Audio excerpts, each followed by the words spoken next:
Basi neema na iwe kwako na amani zitokazo kwa Mungu na kwa Bwana wetu Yesu Kristo. Leo ni siku ya pili kabla ya Pasaka, na kichwa kinachotuongoza ni kile kinachosema Yesu ni mpatanishi. Tumepewa neno la Mungu kutoka waraka wa kwanza kwa Petro, sura ya pili mstari wa 24 mpaka 25. Lakini nitaomba tuanze na mstari wa 18 badala ya mstari wa 24 kuishia 25. Na kwa ajili hii sasa tutasoma waraka wa Petro wa kwanza sura ya pili mstari wa 18 mpaka ule mstari wa 25. Neno la Mungu linasema, enyi watumishi, watiini bwana zenu kwa hofu nyingi, sio wao walio wema na wenye upole tu, bali nao walio wakali. Maana huu ndio wema hasa, mtu akivumilia huzuni kwa kumkumbuka Mungu pale ateswapo isivyo haki. Kwa maana ni sifa gani kustahimili mtendapo dhambi na kupigwa makofi? Lakini kustahimili mtendapo mema na kupata mateso, huu ndio wema hasa mbele za Mungu. Kwa sababu ndio mlioitiwa. Maana Kristo naye aliteswa kwa ajili yenu, akawaachia kielelezo mfuate nyayo zake. Yeye hakutenda dhambi, wala hila haikuonekana kinywani mwake. Yeye alipotukanwa hakurudisha matukano, alipoteswa hakuogofya, bali alijikabidhi kwake yeye ahukumuye kwa haki. Yeye mwenyewe alizichukua dhambi zetu katika mwili wake juu ya mti, ili tukiwa wafu kwa mambo ya dhambi tuwe hai kwa mambo ya haki, na kwa kupigwa kwake mliponywa. Kwa maana mlikuwa mnapotea kama kondoo, lakini sasa mmemrudia mchungaji na mwangalizi wa roho zenu. Amen. Amen. Amen. Amen. Tuombe. Bwana Yesu, tunakushukuru kwa kutupa nafasi hii ya kuketi pamoja nawe ili utufundishe, utuelekeze, utuonye, lakini vile vile utuishe. Asante kwa neema hiyo na kwa upendo huo ambao hapana mmoja wetu aliyestahili isipokuwa kwa neema yako. Kwa Roho yako Mtakatifu sasa ututakase, utuoshe, utuondolee hatia. Tupe neema ya kusikia maneno haya, si kusikia tu, lakini kuyaishi katika maisha yetu. Kwa Yesu Kristo Bwana na Mwokozi wetu tumeomba na kukushukuru. Amen. Tafadhali tuketi.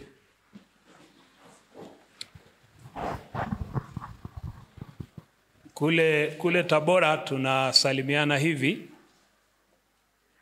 Sasa simaanishi kama ndio itakayokuwa salamu yenu, lakini kwa leo na kwa sasa, lakini mkipenda kuendelea kutumia mtatumia. Sasa tunapungiana namna hii, alafu tunasema na hizo baraka zikupate. Haya, twende. Tunapungiana na hizo baraka za Bwana Yesu zikufanyeje? Zikupate. Bwana Yesu asifiwe, watu wa Mungu. Amen. Pendwa Baba Askofu Dr. Mbilu, mkuu wa dayosisi hii ya Kaskazini Mashariki ya Kanisa la Kiinjili la Kiluteri Tanzania. Pendwa Dean Michael Kanju, mpendwa Dean mteule ndugu yetu Frenki, mpendwa katibu mkuu na timu yote ya ofisi kuu, mkurugenzi wa fedha, uchumi na wengine wote, wapendwa wakuu wa majimbo, mpendwa chaplain anayetunza mambo ya kanisa kuu,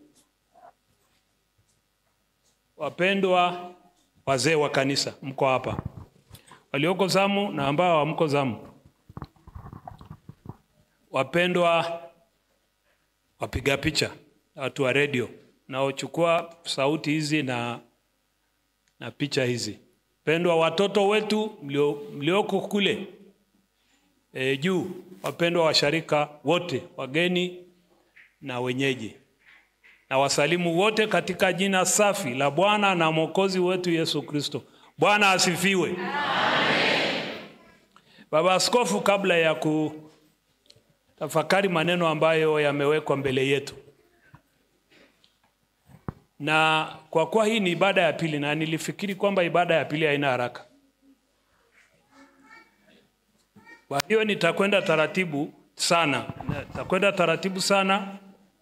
hata tukitoka saa 6 saa 7 sawa, lakini ukiona umechoka nyosha kidole, alafu nitajua sasa imetosha.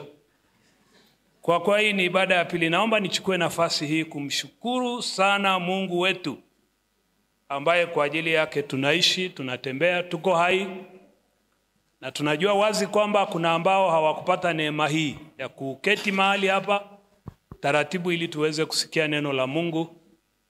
Wako walioko kitandani na wako ambao wameshakata moto, hawako tena na sisi, wamekwishaitwa, majina yao yameshabadilishwa, sio kama vile tulivyo sasa, lakini majina yao sasa yanaanza na hayati marehemu.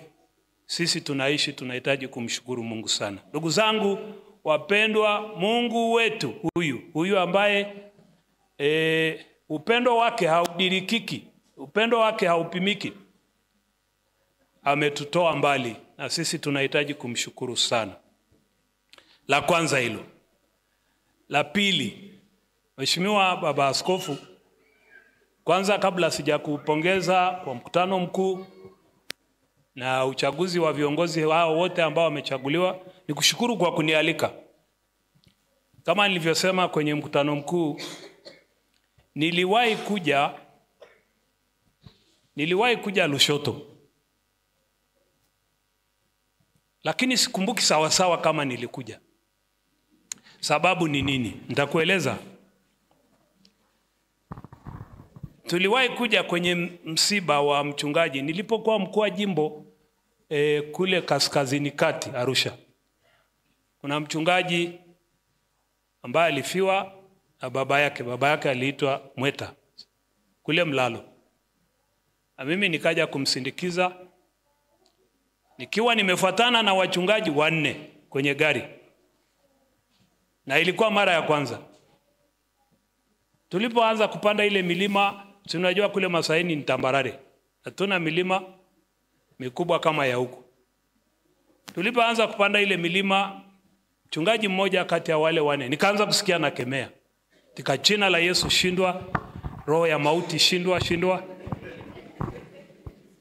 Kwa kadiri tulipokuwa tunapanda juu, nikaona sauti imeongezeka, na tulipofika katikati ya mlima akasema, Bwana Yesu, sasa naomba upokee roho yangu. Ndio habari imeshakuwa hivyo. Na nikamwambia mchungaji aliyeko pamoja na yeye karibu, nikamwambia muulize kulikoni. Alipomuuliza akamwambia, si unaona hivi gari sasa likipinduka namna hii itakuwaje?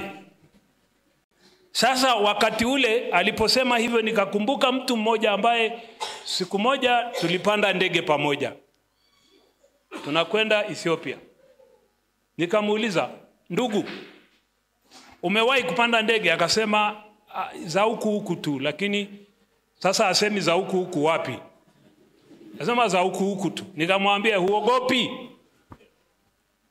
Akasema siogopi. Tukaenda uwanjani, tukapanda ndege, tukaruka kutoka Kia, tukatua Nairobi. Tukatoka Nairobi sasa tunakwenda Addis Ababa. Na wale waliopanda ndege, mkisha kwa kule juu kuna saa chakula inaletwa.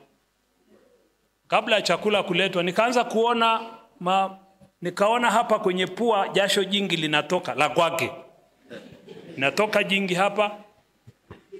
Na baadaye nikamuuliza, ndugu kulikoni? Akaniangalia tu kwa huruma, akaniambia nimempa Yesu maisha. Sasa kwa kuwa ni mtu ambaye huwa anamfahamu, sasa nikaanza kujiuliza amempa Yesu maisha. Kwa sababu siku zote sio mtu wa ibada, yani yuko, unajua kuna watu ambao yupo tu, yupo, hayuko, hafi, haendi, yuko tu.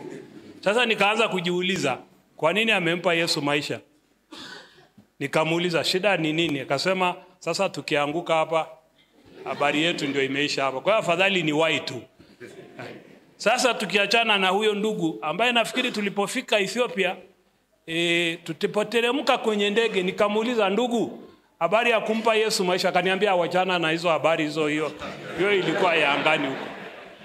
Sasa na huyo mchungaji ambaye ameshtuka anaangalia ile milima, akaanza kumpa Yesu maisha. Na kwa kuwa mimi nilikuwa mkuu wa msafara na huyo ametishika, na mimi ndio mara ya kwanza kuja huku, na mimi nikaanza kushikia hofu kwa mbali. Sasa sitaonyesha kwa sababu bila shaka na hao watatu waliobaki na dereva watakata tamaa, lakini na mimi kwa kweli kama vile moto ulikuwa unazimika taratibu. Kwa hiyo kitu gani nataka kusema? Hata sikujua saa ngapi nimefika mlalo, wapi ni wapi. Na hata nilipokuja mara hii ya pili nilifikiri mlalo iko hapa, kumbe unapita eti huu mji unaenda mpaka kule. Baba Askofu, ninakushukuru sana kwa kunipa neema hii. Kwangu ni scholarship. Tumezaliwa Masaini, tumeishi tambarare, tumechunga, tujapata kupanda milima kama hii, lakini tumepata neema hii ya kuja huku ambako kila mahali ni kupanda. Ukienda ofisini unapanda, ukienda chooni unapanda, ukienda wapi unapanda, kila mahali. Bwana asifiwe. Pendo Baba Askofu, nikupongeze sana. Nikupongeze kwa mkutano mzuri wa baraka, mkutano ambao umetusaidia kupata viongozi, halmashauri kuu, wakuu wa majimbo, lakini pia na dini. Tukupongeze sana. Mkutano mkuu sio mchezo. Mahali pengine tumeona mtu akiandaa mkutano mkuu, una kilo kama 10 zitakatika katika maandalizi hayo. 10 zinakatika. Lakini wewe Mungu amekupa nguvu na wenzako, umeandaa mkutano mzuri. Na mimi nimekuwa shahidi, naangalia na kodoa macho kila mahali, ninaona mambo yameenda vizuri. Nasikia mlikotoka mpo. Na mimi nataka niseme ndugu zangu, ninyi watu wa kaskazini mashariki, ndugu zangu Wasambaa wako mbali sana na Wamasai, tunaoana. Songeni mbele, msirudi nyuma. Bwana asifiwe. Songeni mbele. Kama kuna mtu analeta longolongo, maana kuna watu ambao wanaletaga longolongo, hivi longolongo, ani wale watu ambao hivi tu wako, hajisaidii mwenyewe, hatusaidii, hafi, yuko tu anatuletea matatizo. Nataka kusema nini hapa? Songeni mbele. Bwana asifiwe. Amen. Sisi kule Tabora tunasema kama kazi inaua basi ikuue. Lakini nataka kusema kazi ya Bwana Yesu haiui hata kidogo, na kila anayemtumikia Bwana Yesu anabarikiwa siku zote. Songeni mbele, tusiangalie nyuma, tutumie madhaifu tuliokutana nayo na changamoto ya tusaidie kusaisha kule tunako kwenda. Bwana asifiwe. Amen. Wazungu wanasema failure is an opportunity to start wiser than before. Mungu atupe nafasi ya kuanza vizuri zaidi tunapoanza kipindi kingine kinachokuja. Sanjari na hilo, wengine wanasema sambamba, lakini Kiswahili kimekuwa. Sanjari na hilo, nikupongeze ndugu yetu Kanju. Huyu tulisoma naye Makumira. Sikumbuki kama alikuwa mbele yangu au mimi ndiye nilikuwa mbele yake, sijui, lakini sio ya msingi sana hiyo. Cha msingi ni kwamba tumefahamiana, tumetoka mbali. Bwana asifiwe. Nimekupongeza, umeanza vizuri, umefanya kazi vizuri, umemaliza vizuri. Ndugu zangu, si kila mtu anayeanza anamaliza vizuri. Kuna watu wanaanza vizuri, wanafika hapo katikati, wanaingiliwa na kirusi kwenye kichwa chao, alafu wanaanza kuvuruga. Na saa nyingine wanafikiri kwamba kanisa linachezewa. Ngoja niwaambieni watu wa Mungu, kanisa na mwenye kanisa si mama mkwe. Ngoja nirudie hicho kitu. Kanisa na mwenye kanisa ambaye ni Yesu Kristo sio sawa sawa na mama mkwe. Kanisa ni kanisa, ni mwili wa Kristo, na mwenye kanisa ni Yesu Kristo. Na huyu mwenye kanisa hahitaji longolongo. Anahitaji umtumikie kwa uaminifu, kwa utulivu. Na mimi nataka niseme hivi, ndugu zangu, ukiingia kwenye kanisa, tulia, kaa kimya, maabudu Mungu. Toka nenda kufanya shughuli zako. Kuna watu huwa wakiingia huko kwenye kanisa wanatuletea maneno fujo na hivi.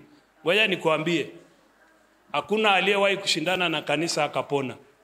Meno yataisha na kanisa itaendelea. Bwana asifiwe. Amen. Nikupongeze ndugu yangu, sasa umeanza kustaafu. Na mimi nataka niseme na wale wengine, sisi wa Masai tunasema punda wa nyuma akipigwa wa mbele lazima astuke. Kwa hiyo kama kuna anayefuata kustaafu, anza kustuka. Kwa sababu kuna siku ambako sasa hautakimbia tena na ibada hizi, utajiamulia wewe mwenyewe. Sisi tunakupongeza na tunasema Mungu akubariki. Na namuomba huyu mzee, siku anastaafu huyu rasmi, niite tu, hata kama sitahubiri, lakini hata nikikaa tu nikakusanya sadaka kwa kusaidia wazee wa kanisa, hiyo ni sawa tu.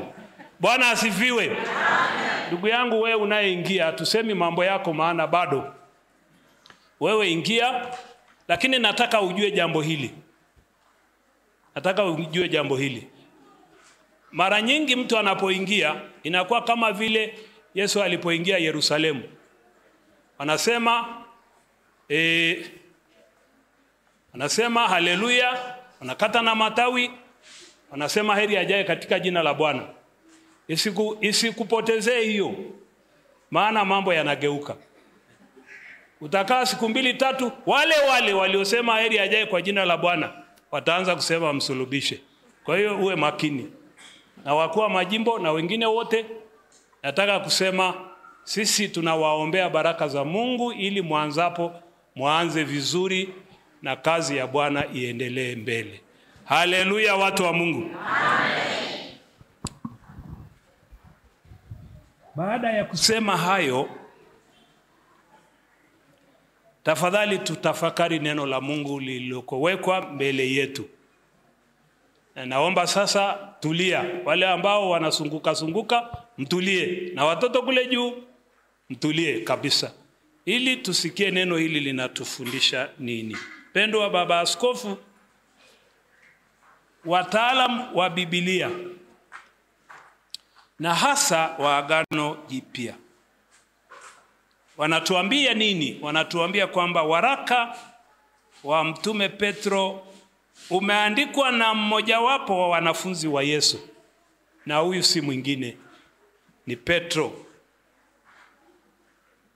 Ujumbe wa waraka huu umekusudiwa kuwafikia Wakristo wateule walioishi utawanyikoni katika miji ya Ponto, Galatia, Kapadokia, Asia na Bisinia. Na waraka huu uliandikwa kwa lengo la kuwatia moyo na kuwataka hawa Wakristo wavumilie, wasije kujaribiwa kuikana imani yao. Badala yake wawe tayari kupigana vita ili kujitetea. Na tafsiri yake ni nini hapa wapendwa? Kupigana vita sio kuinua marungu. Sisi wa Masai tukisikia vita tunakimbilia rungu, tunakimbilia na sime na mkuki. Sio hicho. Ni kupigana vita vya kiimani. Haleluya watu wa Mungu. Kupigana vita vya kiimani. Watu hawa ambao waraka huu umeandikwa kwao walikuwa watumishi na watumwa waliotokana na mateka waliochukuliwa vitani na dola ya Kirumi baada ya kushinda vita. Na watumwa hawa na watumishi hawa wakiwa chini ya dola ya Kirumi, habari zinatuambia walifanya kazi mbalimbali kama vile madaktari, walimu, makarani na wahudumu. Wakiwa katika mazingira ya namna hii ya utumwa na utumishi, ndipo neno la Kristo lilipokuja kwao. Na lilipokuja kwao, Wakristo hawa walipata uhuru na kuruhusiwa kushika nafasi mbalimbali katika kanisa. Wengine wakawa wazee wa kanisa na wengine wakawa viongozi katika idara mbalimbali za kanisa. Kitu gani kinacholeta neno hili? Ni neno la Kristo lililohubiriwa kwao, wakaona neema ya Mungu katika maisha yao. Ndugu zangu, nataka kusema nini hapa? Neno la Kristo pekee ndio linaweza kubadilisha maisha ya watu, na si jingine. Tunaweza kumtandika mtu. Kule Masaini tukitaka kubadilisha tabia ya mtu ambaye amekuwa mkorofi, tukitaka kubadilisha tabia yake iwe nzuri, anatandikwa fimbo 70. Zinaingia mwilini fimbo 70. Na mchakato huo unakuwa hivi: inateuliwa kamati ya fimbo. Kamati ya fimbo. Hao ni wakutafuta fimbo na kusubiri kumtandika mhusika. Lakini kuna kamati nyingine muhimu sana. Hii ni kamati ya mauguzi. Yaani huyu akishatandikwa, basi kuna kamati ina take responsibility ya kuhakikisha huyu amechinjiwa vizuri, amekula na dawa na mchuzi, kwa sababu hizo siku za kutandikwa fimbo 70 sio mchezo. Alafu baadaye mhusika anatandikwa fimbo 70.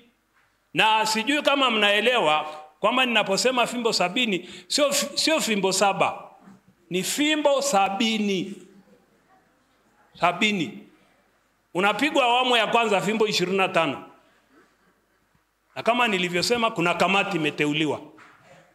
Kamati ya kutafuta fimbo zinazofaa kwa ajili yako, na kamati ya kukutandika.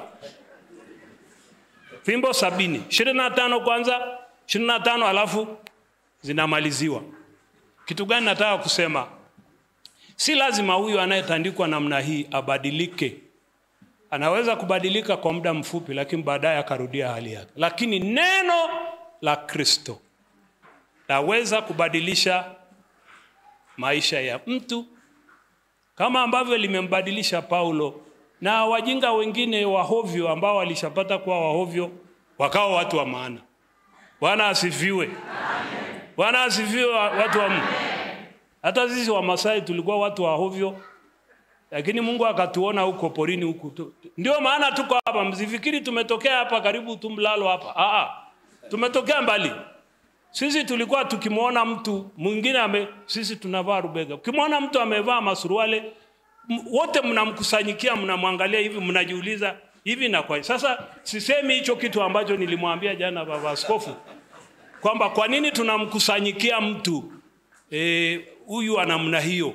Kwa nini tunamwangalia namna hii na hivi? Sasa lakini ngoja niseme kidogo, kwa sababu tunafundishana neno la. Tunamwangalia namna hii, tunauliza hivi, si mnajua kuna wakati ambako mtu ameshiba vizuri, na kama vile gari linavyotoa nani kule kwenye exhaust, natoa moshi huku ili gari liende. Si na mwanadamu hivyo vile vile. Sasa tunajiuliza, hivi ule upepo ukitoka unapita wapi? Tunajiuliza hivi. Bwana asifiwe.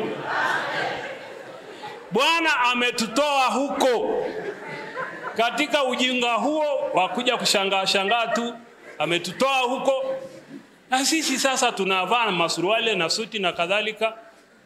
Na huyu ndiye Yesu tunayezungumza habari zake, ambaye anaweza kubadilisha akili za kijinga namna hii na za hovyo wakatokea watu wa maana kama wewe na wengine wote. Hata na mimi ni mtu wa maana, sio hivi tu, lakini kwa sababu Bwana ametuokoa. Bwana asifiwe. Amen. Neno la Kristo linaweza kubadilisha maisha ya watu, na ndio maana lilipokuja kwao hawa, si tu kwamba waliachiwa huru, lakini akili zao zikabadilika, maisha yao yakabadilika, wakaweza kufikiri kama watu wenye akili. Na hivi mimi ninamshukuru Mungu kwamba neno la Kristo likihubiriwa vizuri, akili za watu zinabadilika na wanaanza kuwaza vizuri kabisa.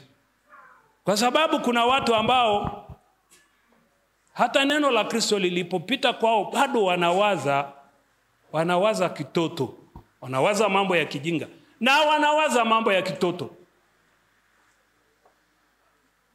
Lakini kwa wale walioshika neno la Mungu vizuri, na sisi Waluteri mkazo wetu ni neno tu, ni neema tu, ni Yesu Kristo. Hii longolongo nyingine hii tuachane nayo. Wameingia wajanja siku hizi ambao wanatumia neno la Mungu vibaya, na sisi tunafikiri wana kitu cha maana. Na labda kwa sababu ya maneno yao unakuta mtu anafoka katika kuomba, anafoka, anafanya hivi, anafoka. Sasa jamani, huyu Mungu anayefokewa ni nani huyu? Alafu wengine tunafikiri kwamba maneno yetu yanaweza kumbadilisha Mungu hata kidogo. Utakuta mtu anaomba, unamwambia ombea chakula, anaomba saa nzima. Sasa chakula kimepoa. Tuachane na watu hawa. Sikia mtu anaomba, Mungu uliye mahali pa juu palipoinuka, mtakatifu sana, wewe ni wewe tu. Hata usiposema hayo maneno, yeye ni mtakatifu, amekaa mahali pa juu palipoinuka, hata usiposema hayo maneno. Mimi namshukuru sana yule mtu ambaye Yesu alimuuliza akamwambia, unataka nikufanyie nini? Angeanza hizo longolongo, Yesu angemwacha hapo ashangae. Lakini alimwambia, nataka kuona. Na Yesu akamwambia, na iwe kwako kama ulivyofanya nini? Ndugu zangu, unapomuomba Bwana Yesu, wacha maneno mengi, wacha longolongo mingi. Wewe straight unataka kuolewa, sema nataka mume. Basi. Hii biashara huku sijui nazunguka anaifanana sijui na nini na hivi, wajana na hiyo kitu bana. Mwambie Mungu, wenzangu wameolewa, mimi nimebaki, naomba na mimi nipate mtu wa maana. Full stop. Sema umemaliza, sema amen, endelea na shughuli nyingine. Mume amekukera hapo nyumbani, mwambie Mungu, mume huyu uliyenipa ni wewe umenipa kanisani hapa. Kabisa. Na sio mtu mwingine, ni wangu kabisa. Lakini kichwa chake kina kirusi. Naomba ukiondoe hicho kirusi kupone. Bwana asifiwe. Amen. Hii longolongo, siku hizi watu wapendwa, siku hizi kuna longolongo mingi. Tuache longolongo, tunyooke. Hawa jamaa wamebadilishwa. Na walipobadilishwa na neno la Mungu, wakawa watumishi wazuri. Haleluya. Amen. Haleluya. Amen. Ndugu zangu, mapinduzi yaliyoletwa na habari njema za wokovu yalihimiza mambo matatu muhimu katikati ya Wakristo. La kwanza ni uhusiano mwema kati ya watumwa na mabwana. Kwamba mtumwa na bwana waishi kama ndugu. Si kama ndugu tu wanaofanana na waliozaliwa na mama mmoja na baba mmoja, lakini ndugu katika Yesu Kristo. Lakini la pili, Mkazo wa pili ni kwamba kumekuwepo na mtazamo mpya kuhusu kazi. Maana yake ni nini? Kazi ilihimizwa. Na kilichosemwa hapa ni kwamba Wakristo popote walipo walitakiwa kufanya kazi kwa bidii. Ilikuwa na sifa ya kuingia katika ufalme wa Mungu. Na ndugu zangu, hapa nataka kusema vizuri tu kwamba kila mtu na afanye kazi. Naomba nitulie kidogo, na wewe tuliza, weka pause kidogo. Tuliza pause kidogo ili usikie ninachosema hapa. Kila mtu na afanye kazi. Kitu gani nataka kusema wapendwa? Mama afanye kazi na baba afanye kazi. Mtume Paulo anasema sikumlemea mtu awaye yote.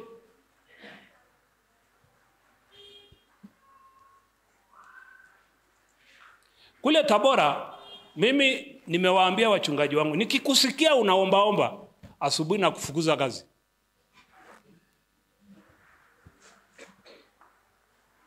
Tena hatutakaa kikao kirefu sijui mpaka halmashauri kuu. Nitatoa taarifa, huyu amekuwa mtu wa hovyo, kwa hiyo tumemfukuza kazi. Na Yesu hataki watu wa hovyo bwana. Nimewaambia ukishatoka kuhubiri injili nenda kafanye kazi, ili usiwe omba. Kwa sababu ukiwa omba utaingizwa kwenye jambo baya. Baba askofu, mimi nafanya kazi. Sikuwahi kutegemea mimi mshahara wa kanisa. Never, and will never happen. Ukishatoka kwenye kuhubiri naenda kulima. Nalima mpunga kule Tabora. Nalima mahindi. Nalima karanga. Nalima alizeti. Na siku zote mimi na chakula cha kunitosha miaka 3 mbele.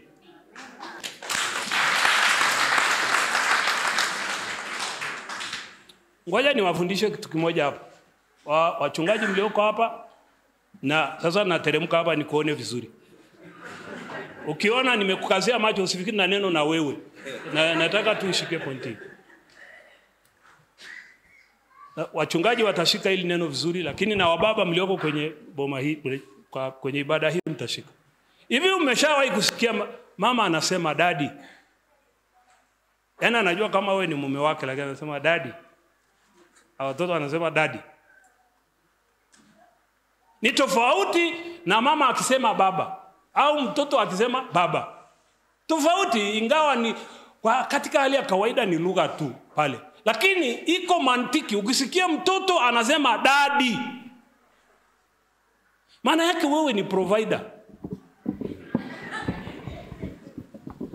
Bwana asifiwe. Usije ukawa wale wa baba ambao kazi yao moja tu ni kufetoa watoto Januari, ni kufetoa watoto tu. Na mimi wanasikia raha mke wangu akiniita daddy, kwa sababu kati ya mambo sikosei ni pale kwenye familia. Sikosei. Lakini lazima hakika mama amevaa vizuri, amesuka vizuri, kiatu kizuri, nguo nzuri, zile zinazoonekana na zisizoonekana, amevaa vizuri.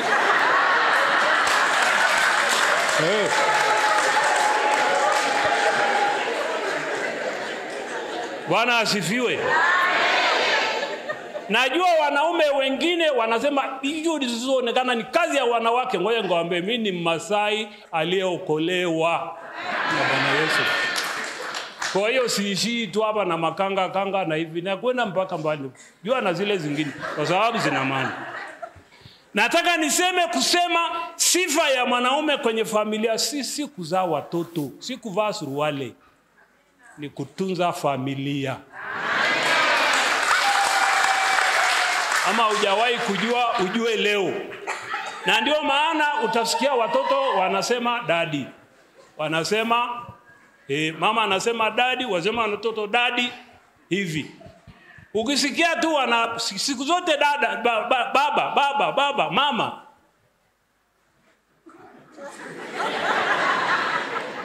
Kajitathmini mwenyewe. Bwana asifiwe. Amen. Hapa nazungumza habari ya kufanya kazi. Sina ugomvi na afya za watu. Maana Mungu ametuumba, kuna wenye volume kubwa na kuna wenye volume ndogo. Sina ugomvi na hiyo. Lakini nataka niseme, kama mtu ameketi tu, kazi yake ni kufyonza tu, hapana. Mama afanye kazi, baba afanye kazi, mchungaji afanye kazi. Sasa sisemi msiwatunze hao wachungaji, kwa sababu moja ya kazi ya kanisa ni kuwawezesha hao wakae vizuri. Na mimi nashukuru baba askofu, mmeweka namna ya kustaafu kwa mchungaji na mwinjilisti na nani, ili asiliaibishe kanisa. Nashukuru hicho kitu. Ni kitu cha maana sana. Na nataka kusema wapendwa, kama kuna kitu cha kuchangamkia, dili ya kuchangamkia ni habari ya kutunza watumishi. Hawa wanakesha kwa ajili yenu. Hawalali. Huyu baba askofu amekuja kunichukua saa 11. Kwani ningekuwa na uhuru tu kama wewe, si ningelala mpaka asubuhi. Lakini kwa sababu hii ya kuja hapa na kuambia habari ya neno la Mungu, ili asitokee mtu atakayesema mimi sijasikia. Watunzeni hawa, lakini nataka niseme kila mtu afanye kazi. Asitokee mtu ambaye kazi yake ni kunenepa tu. Kwani kuna mtu anachinjwa? Sawa, nenepa lakini fanya kazi. Bwana asifiwe. Amen. Mimi nilipooana na mke wangu, nilikuwa nafanya kazi. Kaniambia sasa mimi naacha kazi ili ni andamane na wewe, usipate shida. Kimoyomoyo namwambia, kwa hiyo unaacha kazi ili uninyonye.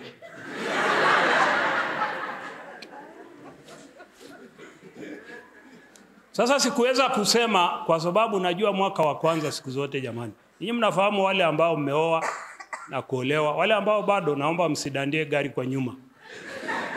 Mmefahamu mwaka wa kwanza, mwaka wa pili na mwaka wa tatu ndio yale majina yote mtaitana, sweetie, my love, my sijui nini. Mambo chungu nzima. Kwa hiyo ndo anichanga. Nikasema nikimwambia unaninyonya kwenye hii miaka hii ya kwanza, ataniacha. Kwa hiyo nikavumilia. Mwaka wa 4 nikaenda kutafuta kazi mwenyewe. Nikamwandikia barua ya kuomba kazi mimi mwenyewe, nikasaini, nikapeleka. Siku anakuja kujua kwamba ameomba kazi ni siku anaitwa kwenye interview. Anasema kwani mimi nimeomba kazi? Nikamwambia umeomba. Tena nikataka kumwambia wewe unataka kuendelea kuketi hapa miaka yote uninyonya hapa, hiyo biashara nina. Wewe kuja kunyonyana hapa. Bwana asifiwe watu wangu. Mama afanye kazi, baba afanye kazi, mwinjilisti afanye kazi, wachungaji tufanye kazi.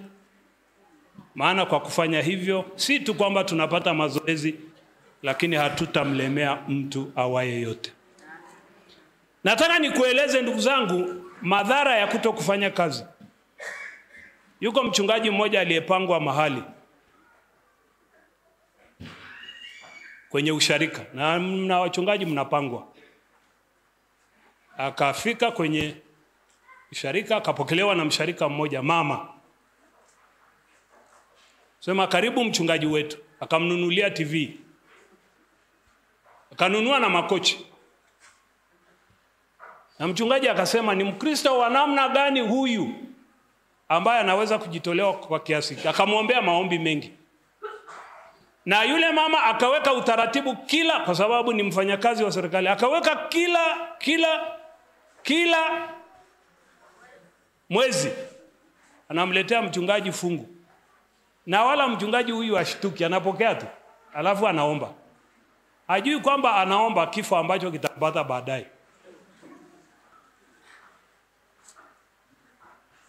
Siku moja yule mama akaja ofisini. Akamwambia mchungaji nina matatizo. Mchungaji akamwambia mama karibu, una matatizo gani? Akamwambia mimi ni mjane. Mimi? Mbona hamtaki kusema hicho kitu? Mimi? Mjane. Sasa mama akikwambia wewe ni mjane na wewe ni mwanaume unawaza nini?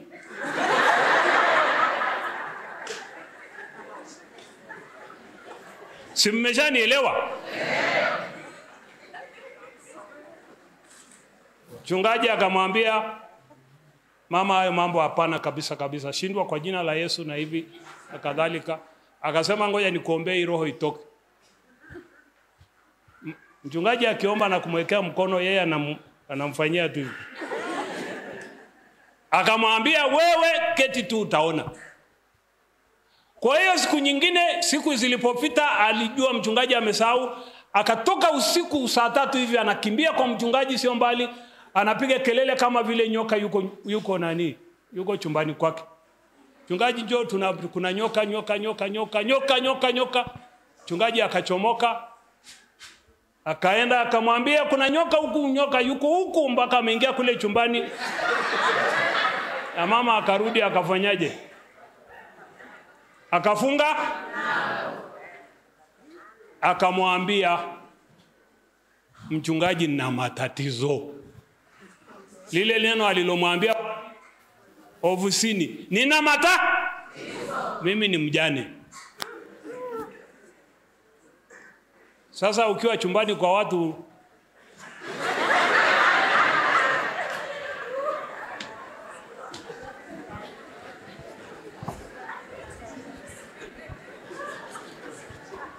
Bwana asifiwe. Sasa mchungaji wa watu akajitetea, jamani hivi sio mapenzi ya Mungu na hivi.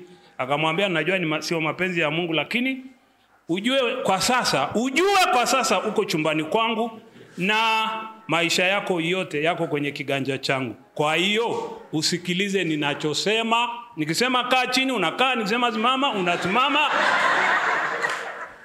Maana uko chumbani kwangu na mimi ndiye mwenye ufunguo.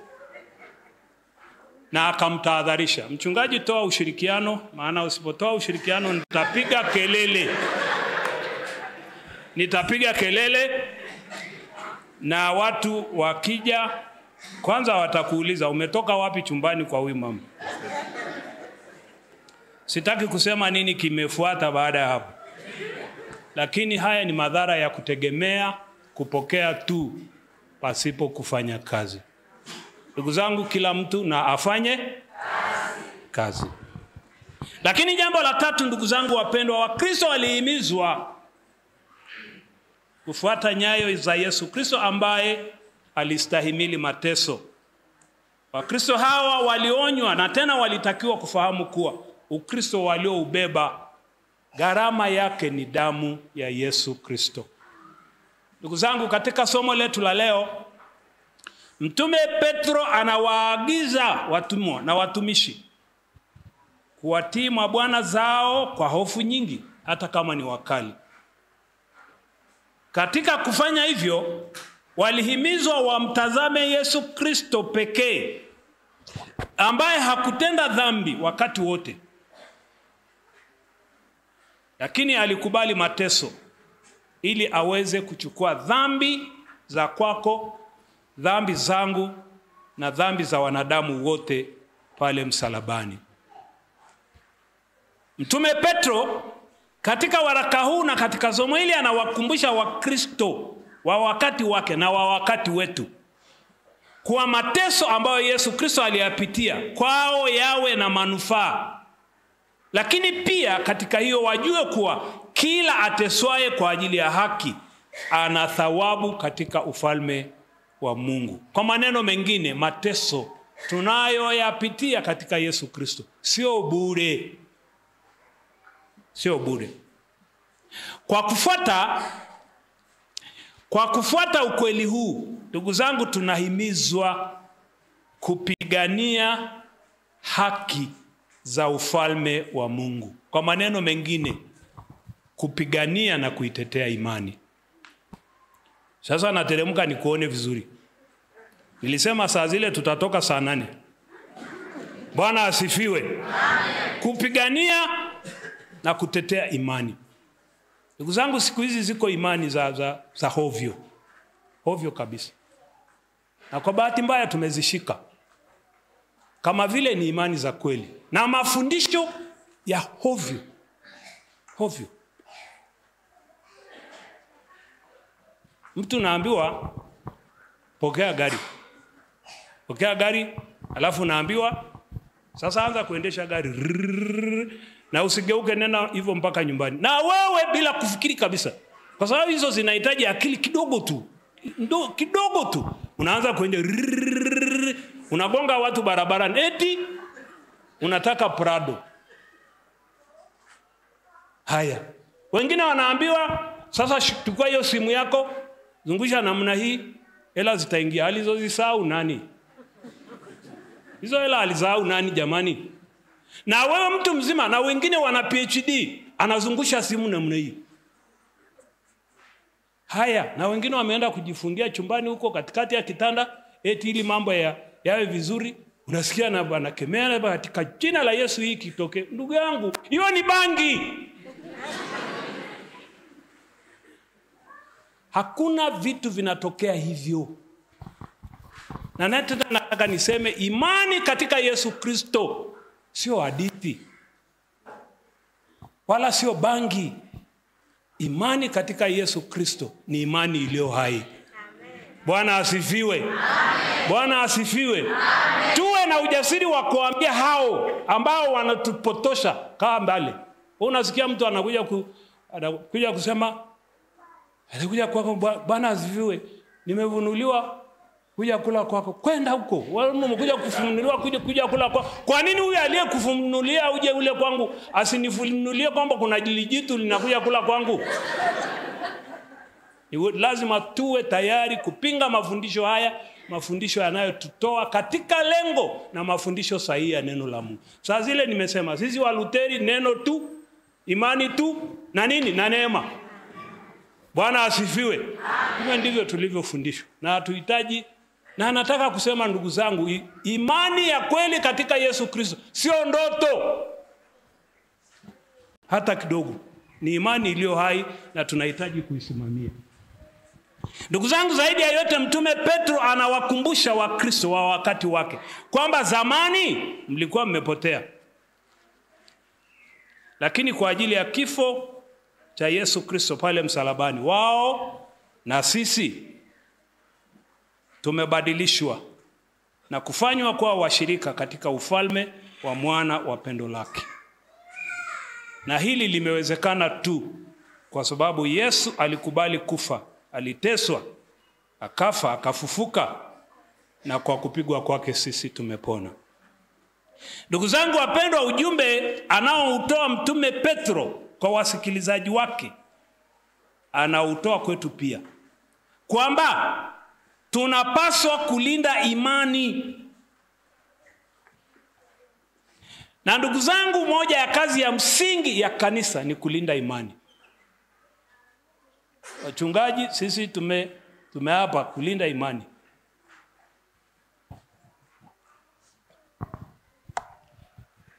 Na kulinda imani ni kusimamia mafundisho sahihi ya neno la Mungu. Siku hizi tunawaalika watu wanaoitwa wahubiri. Sasa sina ugomvi nao, lakini wewe anayekuja kutufundisha ametayarishwa vizuri?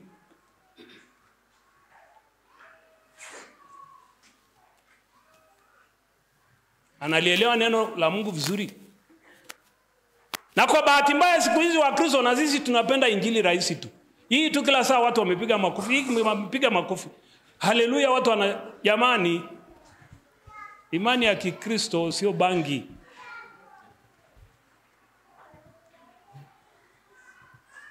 Hata kidogo. Lakini pia imani ya Kikristo jamani haikujengwa katika vitu. Watu siku hizi wanapenda kusikia utapata gari, utapata pikipiki, utapata sijui na kitu gani kizuri na hela na kadhalika. Hicho ndio kitu watu wanataka kusikiliza siku hizi. Na wanapima kiroho kama mhubiri anataja hivyo vitu. Alafu na ushirikina mwingi ambao siku hizi mtu anakaa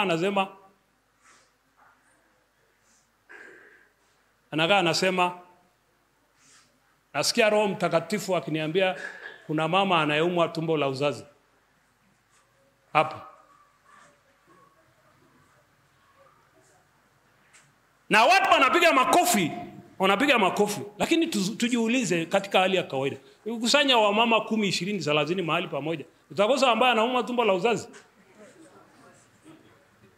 Tuacha hiyo, akina mama wataniambia unataka kutunyanyapaa. Haya, kusanya wanaume zizi hapa, alafu sema nasikia kuna mwanaume hapa ana tezi dume. Ugonjwa wa tezi dume si ugonjwa wa wanaume wote. Kama haijakupata itakupata tu. Utakosa. Na sisi tunaamini kama vile huyu mtu anatuambia kitu cha maana. Nataka niseme ndugu zangu wa Kristo, Ukristo sio ujinga. Na mimi nimewaambia wa Kristo kule Tabora, unapokuja kanisani usiache kichwa nyumbani. Njoo na akili, kwa sababu kuna mambo yanayohitaji kupimwa kwa akili na maarifa aliyotupa Mungu. Tusiyumbishwe na vitu vya namna hii. Bwana asifiwe. Amen. Na watu hawa wanatuingiza katika mahali pabaya sana. Nimekutana na mama mmoja. Mnivumilie nitasema yote alafu nitarudi mwaka ujao. Bwana asifiwe. Amen. Nimekutana na mama mmoja. Akaniambia hivi, ninyi wachungaji mna matatizo gani? Nikamuuliza kwa nini? Akasema mmelogwa na nani? Sasa nikaona kama vile anataka kunipiga. Nikamuuliza kulikoni? Nikaona kelele zinazidi hapa, nikamshika mkono nikamwambia hebu twende kwenye ofisi. Nikakazana kumtuliza. Nikamuuliza umepatwa na nini? Huyu mama alikutana na mchungaji tena wa kanisa letu. Akamwangalia kwenye macho akamwambia naona kama vile biashara yako inatetereka. Coincidentally, kweli biashara ilikuwa inatetereka. Akamwambia unahitaji maombi. Ule mama akasema sawa. Akamwambia uje kesho ofisini, lakini uje na chumvi na mafuta. Ni vile tu baada ya ibada tuna haraka, ningecheki mifuko ya kina mama. Na msiniambie usicheki mfuko wangu, nicheki kama kuna chumvi, kwa sababu kuna watu badala ya kuweka hela kwenye hizo pochi nzuri mnaweka makorokoro. Hizo pochi ni za kuweka hela. Sio maji sijui na udongo sijui na kitu gani, matakataka ya ovyo. Akamwambia lete chumvi, lete na maji ya mafuta ya mzeituni. Kweli yule mama akawa mwaminifu. Siku yake ya pili akaja, akamkuta, akamwambia tutafanya maombi. Maombi ya aina 3. Anasema ombi la kwanza ni la kufungua anga. Sasa mimi sijajua kwamba anga linafunguliwaje, pengine alijua yeye. Ombi la pili ni kuleta Mungu pamoja, yani Mungu awe katikati yetu hapa. Sawa? Na ombi la 3 ni la kutoa nguvu za giza. Sikiliza hiyo sentensi mtu wa Mungu. Kutoa nguvu za giza sehemu zote za mwili. Sehemu, ukiambiwa sehemu zote maana yake ni nini? Haushtuki? Sehemu zote za mwili. Yule mama watu wakashtuka. Lakini akasema kwa sababu amekuja kwenye maombi ngoja awe mvumilivu. Kwa hiyo maombi ya kwanza yakapita. Maombi ya pili yakaja. Na yale aliambatanishwa na mafuta ya kupaka kwenye paji la kwenye huku, kwenye kisogo huku, na huku kwenye paji la uso na kwenye mikono. Na baadaye akaambiwa sasa huduma inaendelea, kwa hiyo tutapaka mafuta kifuani huku. Mimi nazungumza lugha ya jumla, kifuani huku. Kwa hiyo akamwambia kwa hiyo nifanyeje? Akasema upaandae.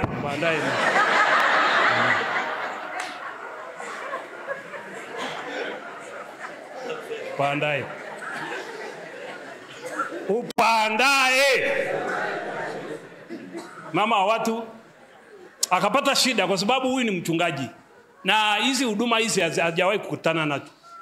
Kwa hiyo ikabidi ili apate amani akaanza kutengeneza nadharia yake mwenyewe. Akaanza kusema okay, lakini unajua kwa kawaida sehemu za kifua kwa wanawake wa hata mama zetu kule haikuwa issue sana. Yaani wanawake wa Kiafrika.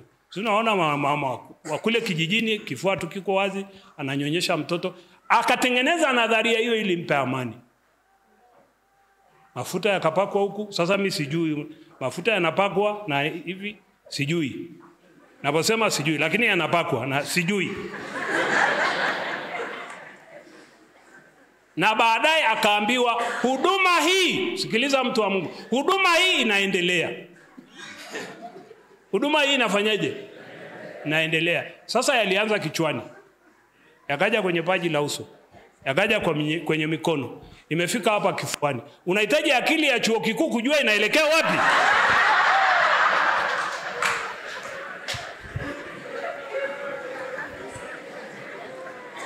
Bwana asifiwe. Amen.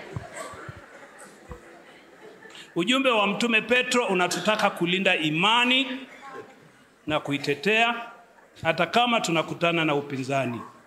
Na jambo la msingi hapa ni ili kushinda ni kumtazama Yesu ambaye alikufa na kufufuka akawa mshindi wa vita. Kwa maneno mengine, tukimtazama yeye aliye kielelezo cha Ukristo wetu, tutawezeshwa kuvumilia mateso. Tutawezeshwa kushinda. Lakini vile vile tutapewa nguvu ya upendo ya kuishi na watesi wetu.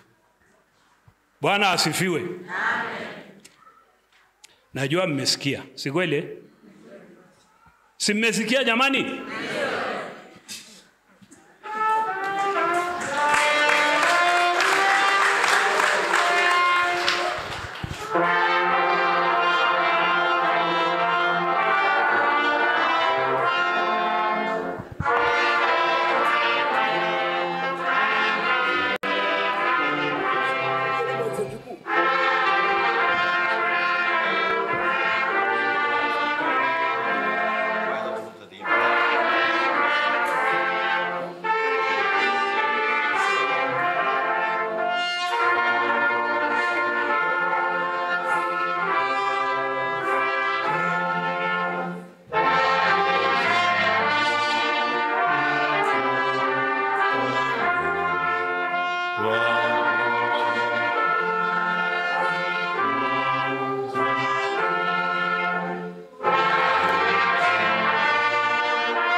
Bwana Yesu asifiwe. Amen.